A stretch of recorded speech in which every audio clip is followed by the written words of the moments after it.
You could count the spokes in the St. Jane LC. It never went very fast. It was built on a zigzag plan. I've been told that for years. It takes a lot of effort to haul a railroad car full of something up a hill, and it was just economically difficult. It went from nowhere to nowhere, a lot of people said. It was one of the few railroads, you know, in New England that went east-west. So most of your railroads went north-south. One of the features of it was some very high and long wooden trestles. It was a challenge right from the beginning. This lady was riding in the combination car and the train stopped, and they sat there quite a while, and she asked the conductor what the problem was, and he said that they had struck a cow and that they would be going soon. And they got back underway, and a while later they stopped the train again, and she asked, "Don't tell me it's another cow," and he said, "Oh no ma'am, it's the same one."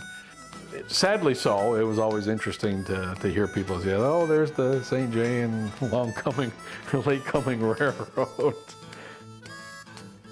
For several generations, rural Vermonters anxiously anticipated train arrivals and departures. Many fondly recall the shrill of the whistle, chuffing steam, the hustle and bustle of quaint country depots. I always called it the Disney World of Vermont. It was the most scenic ride in the country. I fell in love with the little road because of the little 70-tonners, and the people were very friendly, and the type of equipment they had was all hand-me-down from other roads, and it was just a nice little road. It had such a colorful background. Every place you went, it was a great picture. That was really Vermont territory. You didn't see power lines all over the places. You didn't see houses everywhere. You just had this beautiful field with a lot of pretty trees around it, and all of a sudden here could be a train come crossing in out of nowhere, out of the woods, and crossing and disappear back into the woods again.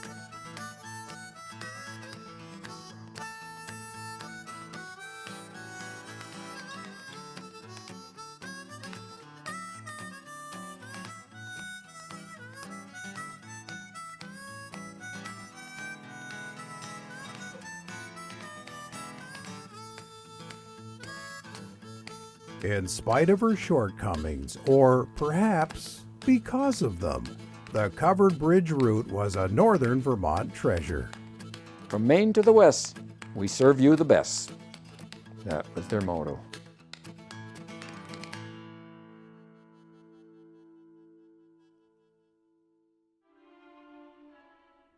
Everybody wanted to get to the Great Lakes because there you had an inland sea that reached all kinds of markets, even into the center part of the country. So that was the big objective, to get over the hump. The portion in Maine and New Hampshire was the eastern division of the Portland and Ogdensburg, and here in Vermont was the Vermont division, or the western division, and that was made up of 3 different corporations: the Essex County, the Montpelier and St. Johnsbury, and the Lamoille Valley.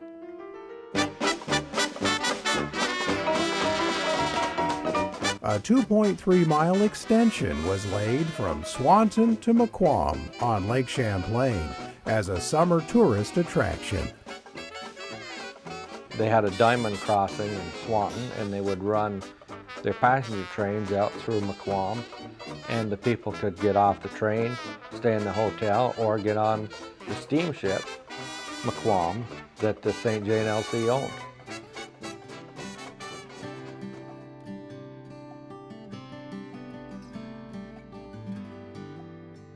One of the main reasons the Victory Branch was built was they intended to take it through to Canada as a short line.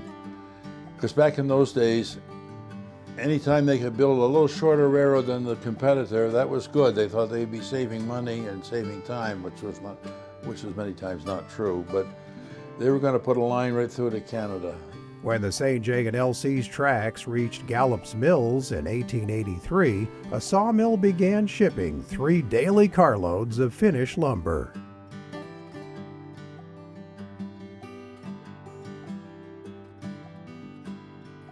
Wintertime was tough. It was very, very cold, windy, and we would hit a lot of drifts. Oh, drift, drift. We had the old plows where they had to have a man for each wing, and then they had a drop nose on the front of the plow. So they had to, and then they had the guy that rode in there, and he would ring bells, and they would crank that wing open or crank it in. We would have to plow quite often. Usually from Mooresville to St. Johnsbury was the worst. We had to use a lot of times a snow plow almost every day. It's really neat to be so familiar with these little tiny towns here in the area and just come into them from an entirely different viewpoint, view perspective. It's nothing like driving by it in a car.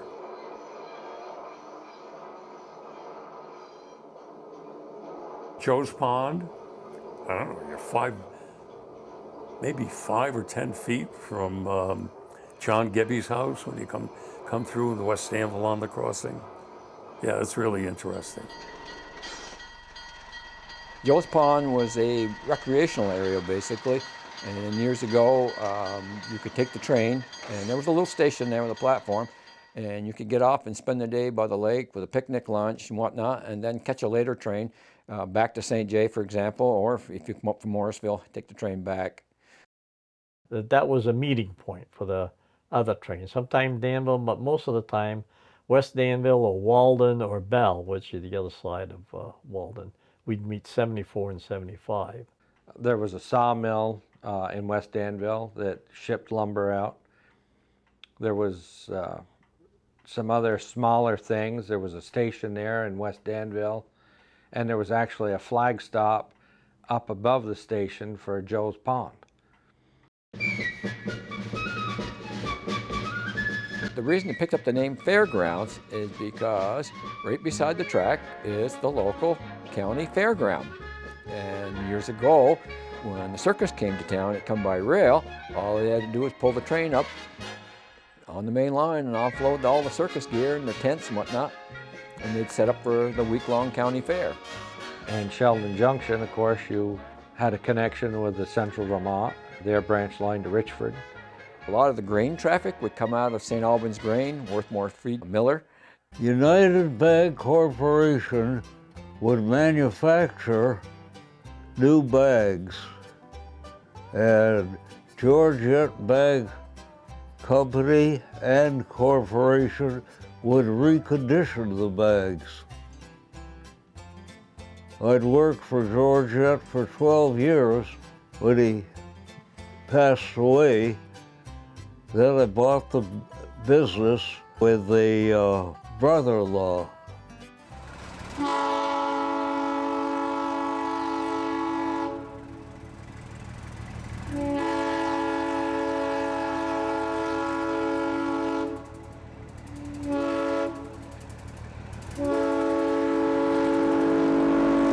They would give us our freight.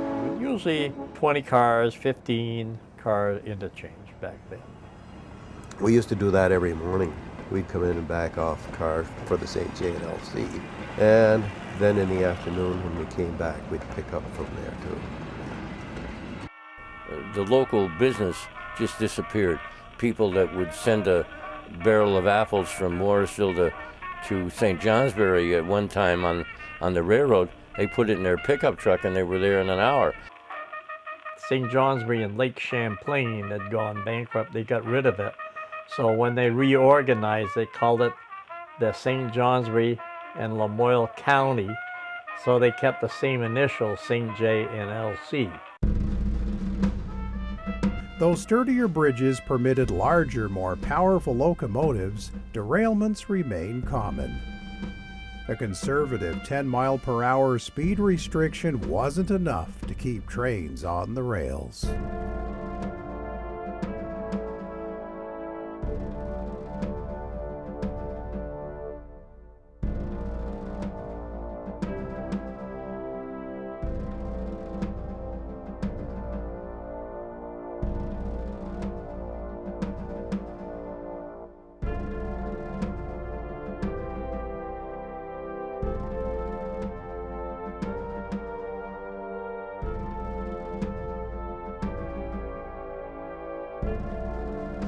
We actually bought the St. J and LC on Pearl Harbor Day, December 7, 1973. I participated materially in negotiating the operating agreement with the first operator, Morrisville Lumber Company, Bruno Lawati.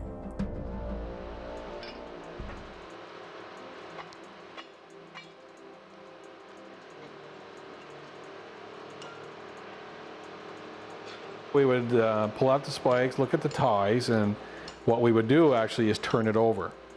Because a lot of times it was in better shape on the other side.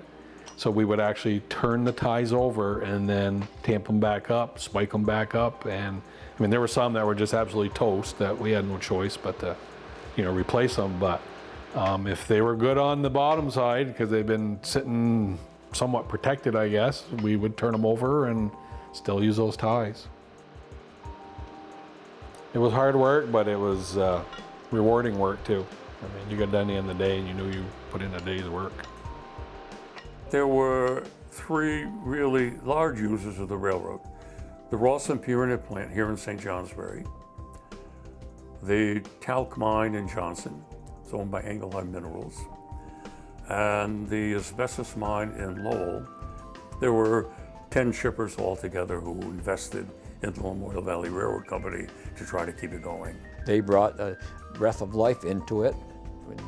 Locomotives are all painted up nice and bright and yellow, and they got track equipment, and they got some per diem boxcars on the roster.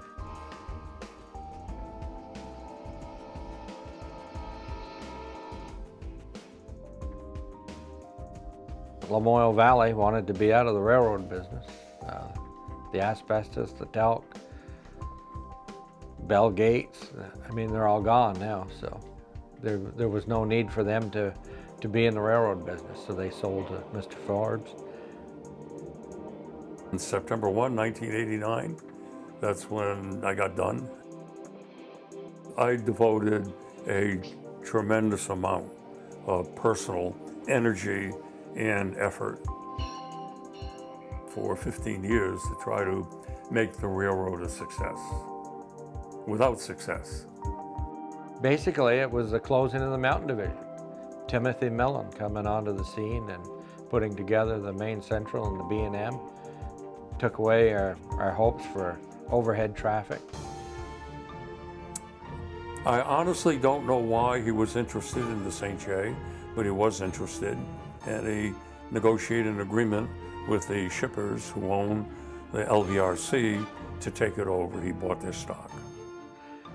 He tried to keep the excursions going, but most people that come to Vermont and want to see something Vermont don't want to have the phone answered by somebody from Florida. That just doesn't set well. So they like our twang, I guess. 1995. We had a tremendous rain here in the Lamoille Valley, and there was a lot of flood damage. Mr. Forbes ran the last train out of Morrisville. It was November of 1994. When the lease was surrendered in 1998, the state was left holding the bag one last time. It was a sad thing, but everything has its days, They just were a phase of Americana, like the stagecoach and the horse and buggy. So that's about the end of the story. Everything is what was is no more.